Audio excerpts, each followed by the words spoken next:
Mesdames et Messieurs, je suis à nouveau très heureux de me retrouver parmi vous pour l'ouverture de cette session budgétaire qui est, nous le savons, la dernière de l'actuelle législature. Aussi, à cette occasion, je souhaite d'abord faire une courte rétrospective sur l'évolution de la situation financière, économique et sociale au cours des 2 à 3 dernières législatures. En effet, c'est constamment à partir de l'évolution passée, puis de la prise en compte des écueils rencontrés ou prévisibles à court terme, et enfin des perspectives économiques environnementales que le gouvernement construit et ajuste les nouvelles orientations économiques.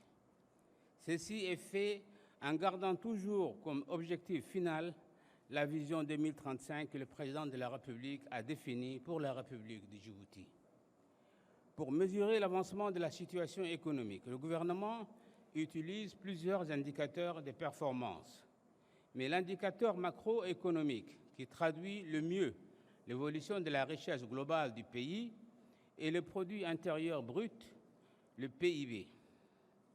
La politique gouvernementale a provoqué comme résultat principal un très fort accroissement du PIB nominal qui a été multiplié par 2,68 entre 2010 et 2019, passant de près de 220 milliards à 590 milliards de francs djibouti.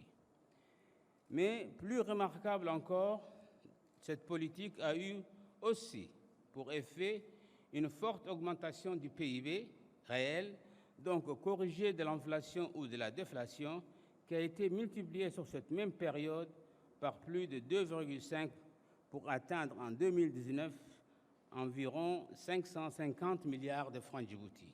Ceci a permis d'avoir un taux moyen de la croissance annuelle du PIB réel d'environ 7,5%.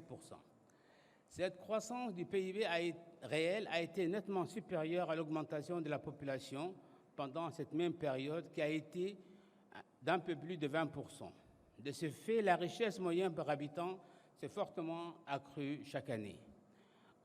Ainsi, dans la classification de la liste des pays à revenus intermédiaires, l'action gouvernementale qui a consisté à mener à la fois une politique de forte croissance économique et de maîtrise de l'inflation a permis à Djibouti de se hisser au-dessus de la moyenne de ces classements internationaux.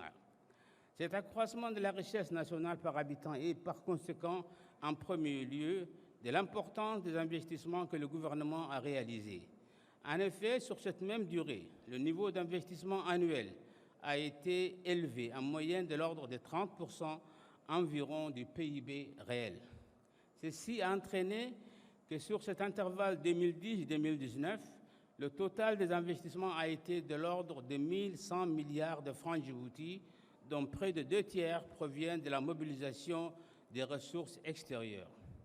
Mais ce n'est pas seulement le niveau des investissements qui est essentiel dans la croissance, c'est aussi le choix retenu pour ces investissements qui est également très important. Aussi, c'est grâce à l'utilisation de 2 facteurs que le gouvernement a pu obtenir sur une longue période une croissance inclusive, efficace pour tous.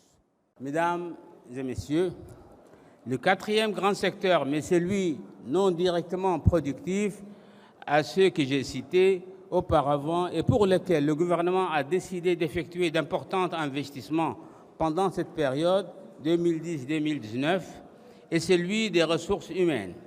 Ces investissements ont été faits aussi bien sur le financement extérieur à niveau de 118 milliards de francs djibouti que sur le financement intérieur par l'intermédiaire du budget et des ressources privées.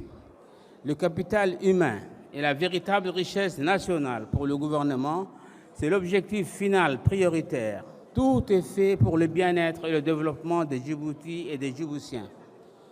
De ce fait, la santé, l'éducation et la formation ont toujours été des départements prioritaires. Dans le domaine de la santé également, les capacités d'accueil des structures hospitalières ont augmenté entre 2014 et 2020. Les priorités du ministère de la Santé ont porté sur la santé des enfants et des mères. Les indicateurs correspondants se sont améliorés régulièrement. En outre, un effort permanent a été fait sur toutes les ressources humaines du département pendant cette période. L'objectif de la politique gouvernementale est de renforcer la nation, la rendre plus solidaire et améliorer durablement les conditions de vie de la population. J'ai eu à plusieurs reprises l'occasion de l'exprimer. Le résultat le plus remarquable de cette politique est que la pauvreté a fortement baissé en 15 ans. Entre 2002 et 2017, la pauvreté est passée de 42% à 20%, et elle baisse encore. Aujourd'hui, je peux dire que c'est grâce à la politique choisie par le président de la République que plusieurs crises récentes ont pu être surmontées. Très ouvert sur le monde, Djibouti a toujours été caractérisé comme étant une terre d'échange et de rencontres. Mais très ouvert sur le monde, le pays est souvent soumis aux dangers en provenance de l'extérieur. De 2020 à aujourd'hui, le gouvernement a dû faire face à plusieurs crises, toutes d'origine externe. Malgré toutes ces difficultés, le gouvernement a renforcé la solidarité nationale, principalement en apportant une aide financière aux plus défavorisés. Le pays est resté très soudé. Le renforcement des moyens des départements de la solidarité, de la microfinance, du secteur primaire sont également des actions gouvernementales qui vont dans le sens de la justice sociale voulue par le gouvernement. Ces moyens seront accrus. Le gouvernement a mis en place un contrôle rigoureux des prix sur les produits de base, avec réduction des marges des commerçants afin d'aider les populations les plus démunies. Si le contrôle des prix des mercuriales publié par le ministère du Commerce sera maintenu afin de ne pas créer une inflation interne dangereuse pour notre économie, il est difficilement envisageable de maintenir la subvention des produits pétroliers en l'état pendant une très longue période.